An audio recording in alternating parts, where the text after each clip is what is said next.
We've all been there as new or small channel creators, haven't we? Endlessly scrolling through YouTube, soaking up every single piece of advice that promises instant fame and riches. But you do need to be careful. Among those gems of wisdom are a minefield of terrible tips that no YouTuber should follow in their right mind. From the myth that posting every day builds momentum, to the famous cries of optimize your SEO. In this video, I'm going to expose the worst tips that simply send YouTubers down the wrong path. So if you are just getting started on YouTube and you want to avoid these big mistakes that are simply going to slow the growth of your channel, stick around because the truth's going to surprise you. And I think for this one, I need to sit down. Oh, this is much more comfortable. When learning any new skill or craft, advice is abundant. But the trick is finding out what uniquely works for you. And when it comes to YouTube, predominantly, you'll find two leading types of advice for growing your channel. One kind is all about YouTube best practices. And let's face it, all of this advice is quite similar, just told in a different way by a different educator. And after 1,700 videos, we are guilty of this ourselves. But you just won't listen when we tell you. As for the other kind, well, it's of the harsh variety. Your content sucks. Yeah, not exactly helpful or motivating, that is it? In this maze of advice, what's often missing are practical tips. And when you finally find something that looks to be useful, it turns out to be awful. Truly, truly awful. For example, one common tip is post every single day to grow your channel. But is that really the best way to go? Let's find out. A lot of new YouTubers feel like they need to pump out content on a daily basis. More videos mean more chances to be seen, right? And there is a very valid argument that a quantity of content can lead to that all-important experience and to skill up. But when you want to make videos that are better for your audience, quality content, then posting as frequently as humanly possible doesn't make as much sense. Let's look at it this way. Sure, daily posting can build momentum when you're making quick, short content. For example, you're making YouTube shorts, or you're making fast drawing tutorials, or comedy memes. In cases like these, posting frequently keeps your viewers interested on a regular, dare I say, daily basis. But the game does change when it comes to longer, more thoughtful and considered videos. Making high quality content every single day is tough, as you well know, and even the biggest creators do. And you can fall into the danger of it just becoming habit. Making a video every single day just for the sake of it, without even thinking about whether it's good or not for your viewers. Just because gaming channels smash out videos every single day doesn't mean that your travel channel should do the same. I mean, you can't go on holiday every single day, can you? And if you can, you've made it! Retire! Job done! So for just a moment, let's stop making videos and think about how we make those videos. For example, instead of making another video entirely from scratch, why don't you make some templates for all of your videos? This could be creating visual assets, creating a library of sound effects and music that you're going to use on a regular basis in your videos. Not only will it make it easier for you to make videos more quickly and efficiently, but it will also raise the general standard and consistency of your content. And since we're talking about templates, you might want to consider doing the same for your thumbnails. This can be fonts, color schemes, general layouts of thumbnails. It's even easier to see a lack of consistency in thumbnails since every single one looks like it's made from a completely different channel, yet it's from the same creator. If you make videos every single day, just miss one day and create a template video project that you can use for every day going forward. You can consider this a very short-term sacrifice, losing one video and the views you would get from that video, versus a very long-term gain. Templates can save you hours of time on this YouTube journey. Now, if you're already making daily videos and they are of a good quality for your audience, which is proven by the fact that your channel is growing, great, keep doing it. We definitely don't want to change what's working for you. But if you are finding it hard to keep up with the relentlessness of YouTube, try to remember it's a marathon, not a sprint, and we should know after 1,700 videos. And after 1,700 videos, we have had some small degree of success on YouTube. And so have many other creators. with a lot more success than us. So is imitation the best form of epic YouTube winning? Now sure, Mr. Beast, the North Star, is a huge hit on YouTube and elsewhere. But remember, success doesn't look the same for absolutely everyone, especially when it comes to creative stuff. Just copying what he or your favorite creator doesn't make you an instant star. Think about it. There are literally millions of other channels trying to do pretty much the same as what Mr. Beast does. So you've got to ask yourself, do you just want to be another fish in the Mr. Beast sea when there is such a huge fish consuming everything already? And perhaps more importantly, will that work for your fishermen, your audience? Does this metaphor make any sense? Here's something to chew on.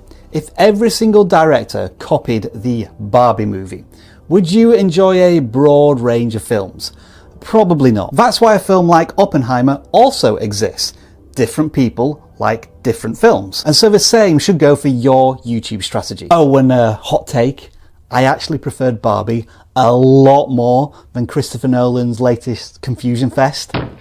Anyway, think about what channels you love watching. What draws you in? Is it their uniqueness or their cool content or both? Whatever answer is obvious to you, use that same philosophy for your channel. Simply put, make the kind of videos you would want to watch. Remember, YouTube is a huge place with all kinds of viewers, around about 2 billion at last count. Absolutely short, fast, exciting videos attract a big audience. But there's also longer educational videos that appeal to a more chilled, curious audience. For every Mr. Beast style channel, there is another one that, say, charts the history of the UK road system, which only you thought you were interested in until you saw this channel getting hundreds of thousands of views.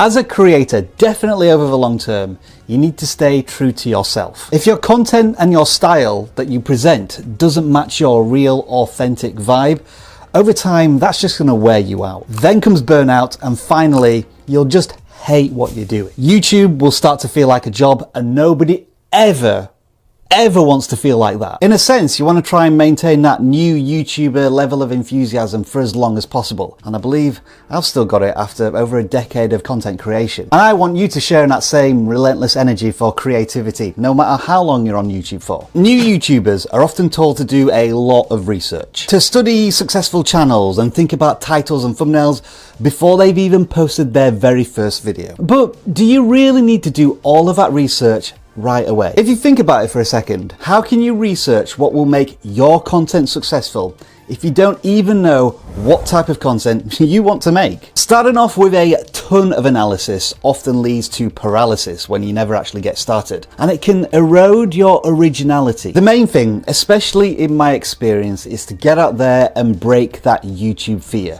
Get started. Make videos for the love and passion of sheer creativity. I think all creators to some extent need to go through a somewhat YouTube rite of passage to figure out whether they actually enjoy the process of making videos on YouTube as opposed to the idea of making YouTube videos, because the reality is quite different to the perception. So let's say you have a cool idea for a baking show where you teach with your kids, something that mixes learning and fun.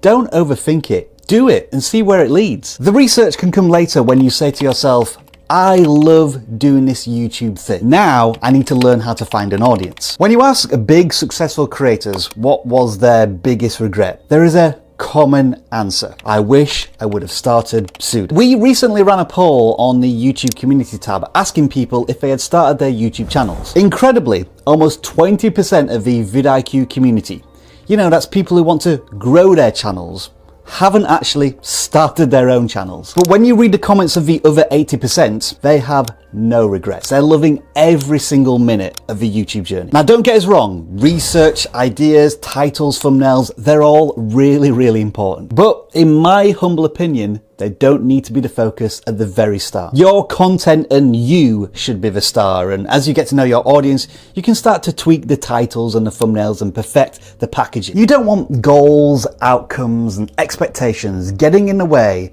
of the simple pleasure and sheer innocence of press and record and having fun. Be patient with this concept of channel growth. There will be time, a lot of time in the future, if you enjoy this YouTube gig to put time into research and buying better equipment and perfecting titles and thumbnails. At the beginning, just let your creativity, your passion, your enthusiasm guide you. What shouldn't be guiding you is stuff like SEO, search engine optimization.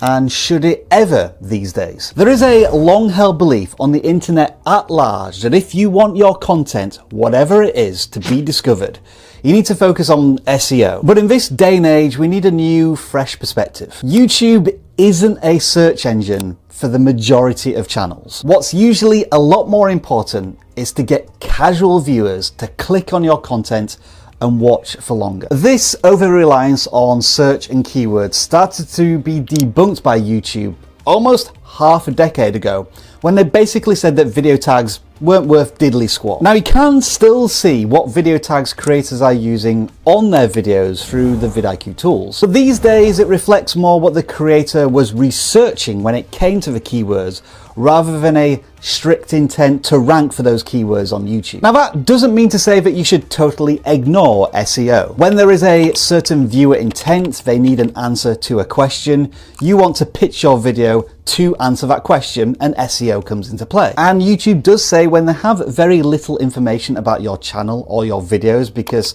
nobody's discovered them yet, that including some keywords helps describe the content at a very basic level. That's why often smaller channels do get their first viral moment through a search-based piece of content. But for most channels, it shouldn't stay like that. You want to move into browse-based traffic as soon as you can. The main thing to remember is that while SEO can help get you started, it isn't the magic formula. The much fabled YouTube algorithm is far more interested in audience behavior than how well you have optimized the metadata on a certain video. If you hold really tightly and dearly onto this notion that SEO is more important than the video idea, the title, the thumbnail, the curiosity the packaging creates, then basically you're missing out on 70% of all potential YouTube views, because search traffic accounts for 30% of all YouTube views. You'll get stuck being a utility channel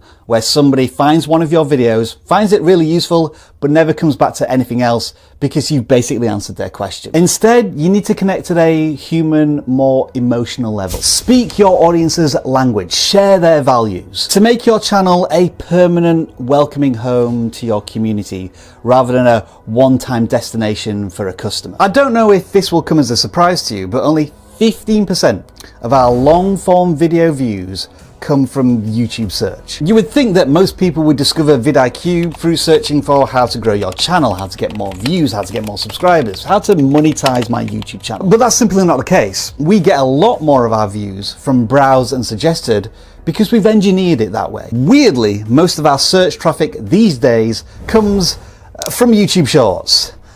Go figure. But while we're on the subject of numbers and data, another thing that you shouldn't get too caught up, at least to begin with, is the analytics. They're a tool, not a guide. And as we've said, at first you should be mainly focusing on enjoying making videos, improving your skills, figuring out what works best for your audience. Now, when you start out on your YouTube journey, you might think that every single tip you hear is the magic formula or the silver bullet. But does such a thing really exist? Well, here's the truth, and it may annoy you a little bit because it's a little vague. Everyone has their own way of doing things. For some, posting every 2 weeks is the way to go. For others, they'll swear by daily uploads. The same goes for editing. Some will pour hundreds of hours into their work, making it impossible to replicate. Whereas others will sit down, press record, and just have that magnetic charisma. This is why quite often when we're asked a question about YouTube growth, we might give the rather annoying answer of,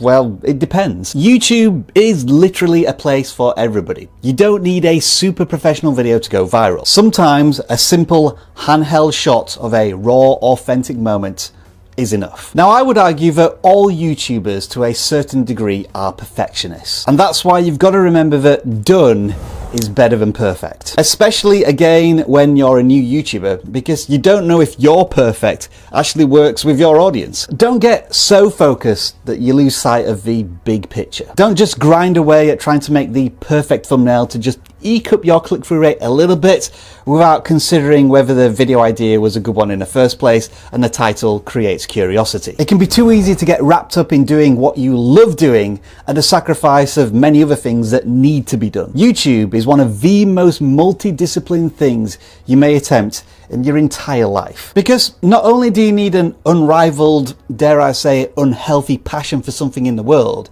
you got to take all of that and wrap it up into content creation, which is a whole different skill set. Look, at the end of the YouTube day, it should always be about doing what you love and connecting with an audience you want to speak to. That audience can be a few hundred or a few million. The most important thing is that you make that audience, whatever size it is, feel something about your content. You want your content to make your viewer say to themselves, this video, this channel is made for me. And if that message resonates with you, then this video will show you how two creators got over 1 billion views and 2 million subscribers in just a year. And they did it without sticking to a niche and breaking pretty much every single rule in the YouTube playbook.